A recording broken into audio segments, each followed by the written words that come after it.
kita harus pasang NGT ya, nasogastric tube untuk jalan makanan.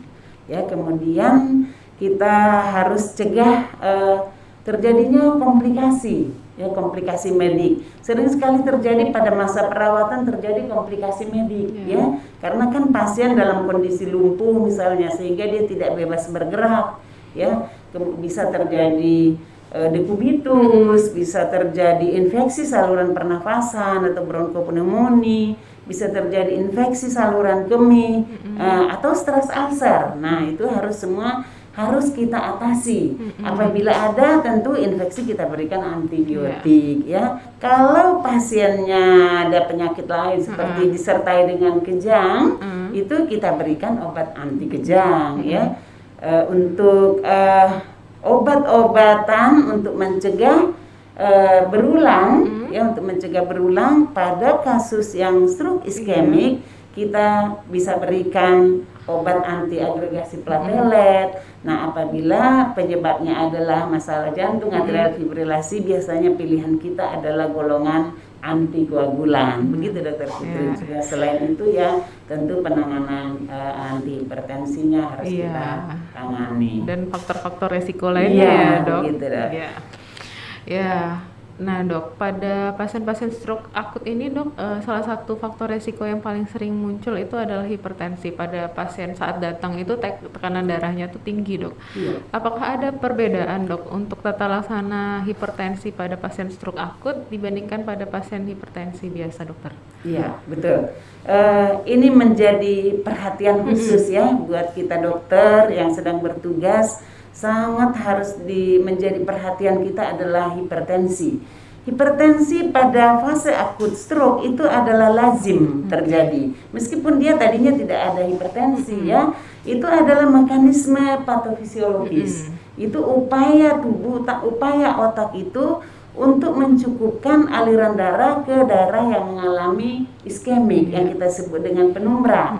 Penumbra ini harus kita selamatkan. Jadi harus kita cukupkan aliran darah ke sana supaya dia tidak ikut menjadi jaringan yang infart, ya, yang akan menyebabkan kecacatan yang bertambah berat.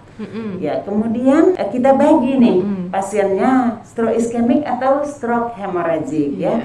Untuk kasus yang stroke iskemik, kita jangan coba-coba buru-buru menurunkan tekanan darah sampai normal. Itu sangat berbahaya, ya. Jadi kapan kita boleh turunkan? Ya, untuk kasus stroke iskemik kita boleh turunkan apabila tekanan darah sistoliknya lebih dari 220, ya, atau diastolnya lebih dari 120. Itu baru boleh kita turunkan. Itu pun perlahan-lahan. Ya, jadi target penurunan tekanan darah itu sekitar 10-15%. Nah, ini harus kita ingat juga bahwa keluarga sangat khawatir dengan peninggian tekanan darah.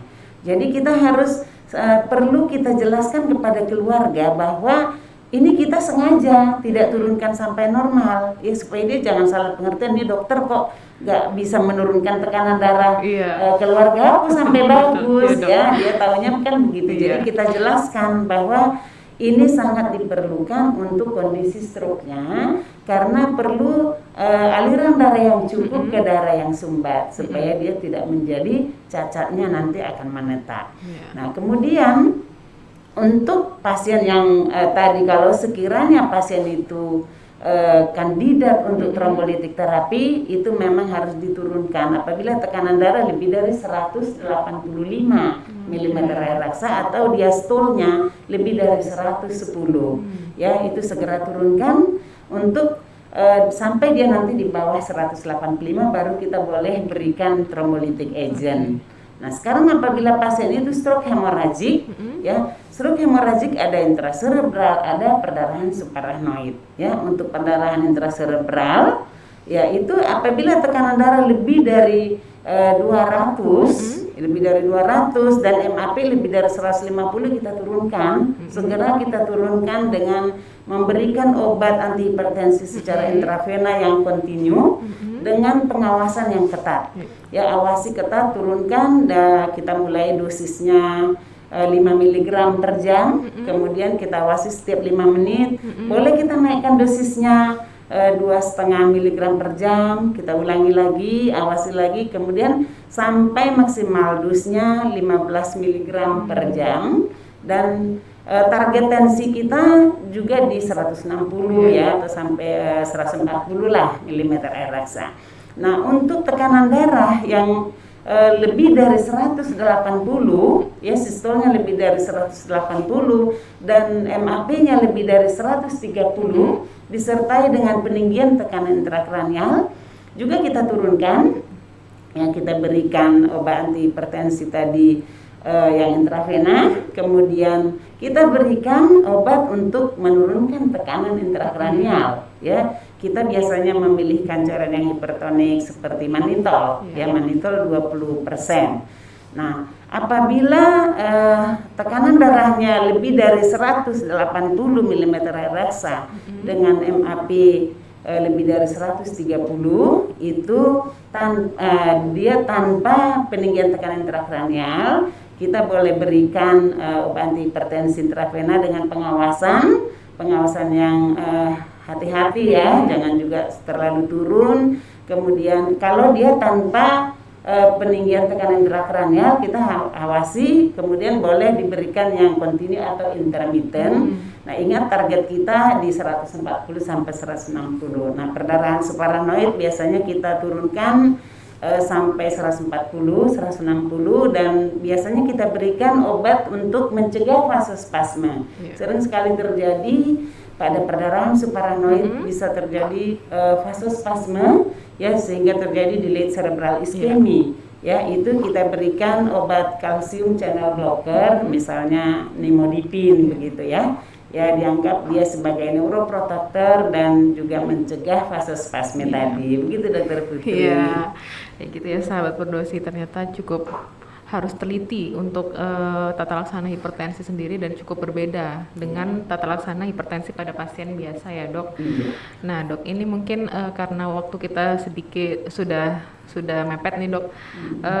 Pertanyaan terakhir bukan mengenai tata laksana, cuman berhubungan sih dok, yaitu sering pasien-pasien stroke akut ini didapati di daerah-daerah yang kurang fasilitas kesehatan, misalnya tidak ada fasilitas head CT scan dokter, tapi kan harus segera dilakukan tata laksana.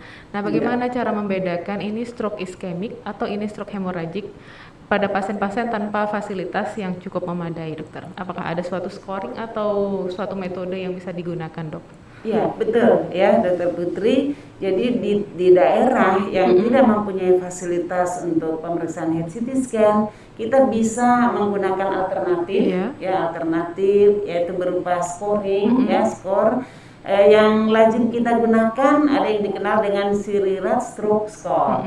Ya, ini mempunyai formula ya, rumusnya 2,5 kali tingkat kesadaran ditambah 2 kali muntah, ditambah 2 kali sakit kepala, ditambah 0,1 kali tekanan darah diastol, kemudian dikurang 3 kali aterom dan dikurangi lagi 12. Nanti kita hitung skornya ya.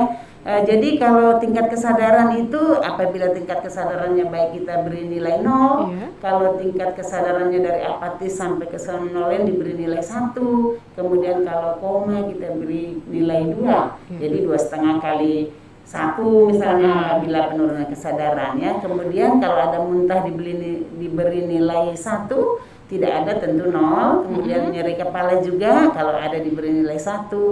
Kemudian kalau tidak ada diberi nilai 0. Kemudian untuk faktor aterom itu seperti diabetes mellitus ya, claudicatio intermittent, kemudian ada masalah di jantung, misalnya angina pectoris ya, itu dia diberi nilai 1 apabila ada, kalau tidak ada diberi nilai 0, baru dikurang lagi konstanta 12. Nah, kita hitung apabila skornya nanti lebih dari 1, itu interpretasinya adalah ke arah stroke hemorrhagic. Kemudian bila hasilnya minus, lebih kecil dari minus 1, itu kita ke interpretasi ke stroke iskemik, dan apabila diantaranya itu meragukan ya. Iya. Jadi memang perlu harus dilakukan head CT scan. Nah. Begitu dokter Putri. Iya sahabat Perdosi, harus dihafal tuh skor Sirirat Iya. stroke skornya apabila kamu ditugaskan di daerah dan tidak memiliki fasilitas yang cukup untuk menegakkan diagnosis stroke akut, bisa digunakan itu. Iya. Nah, tadi bincang-bincangnya sudah cukup berat ya dok. Mungkin sekarang kita relaksasi dulu tentang mitos atau fakta. Ya, sedikit untuk menutup podcast ini. Mitos atau fakta dokter, melakukan tusuk jarum di area telinga, jari tangan dan jari kaki bisa menata laksanakan stroke.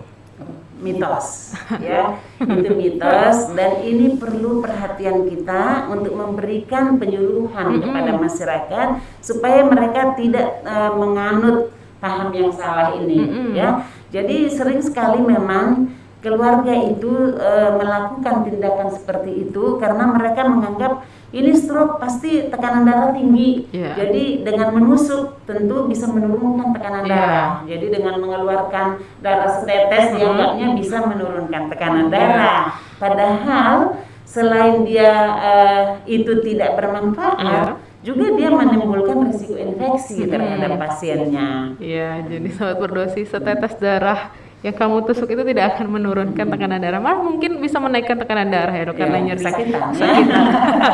Ya dok, yang terakhir, stroke hanya dialami oleh orang tua, mitos atau fakta dokter? Mitos juga ya, perlu diingat bahwa stroke itu bisa terjadi pada semua usia. Bisa terjadi pada siapa saja, dari usia anak-anak sampai usia dewasa sampai usia tua. Ya, jadi jangan menganggap stroke hanya pada orang tua. Tergantung faktor resiko yang dimiliki oleh seseorang. Ya, jadi sahabat Perdosi, bahwa stroke itu dapat mengenai segala umur. Jadi jangan terpatok bahwa stroke itu hanya pada orang tua. Ya, baik Dokter Puji, terima kasih atas bincang-bincang yang bermanfaat pada siang hari ini ya, Dok. Mudah-mudahan bermanfaat. Iya, dan dapat memberikan edukasi pada sahabat Perdosi sekalian. Nah, ya, sahabat Perdosi sekalian, jika kamu menyukai video ini, kamu dapat langsung klik di kanal YouTube Perdosi Medan, dan jangan lupa ya di subscribe, komen, dan share. Lalu jangan lupa aktifkan lonceng jika kamu ingin mendapatkan informasi mengenai video-video terbaru dari Perdosi Cabang Medan. Dan jangan lupa juga follow Instagram kita ya di Perdosi Medan 2019. Akhir kata saya ucapkan terima kasih dan sampai jumpa di podcast berikutnya. Selamat siang. Selamat siang.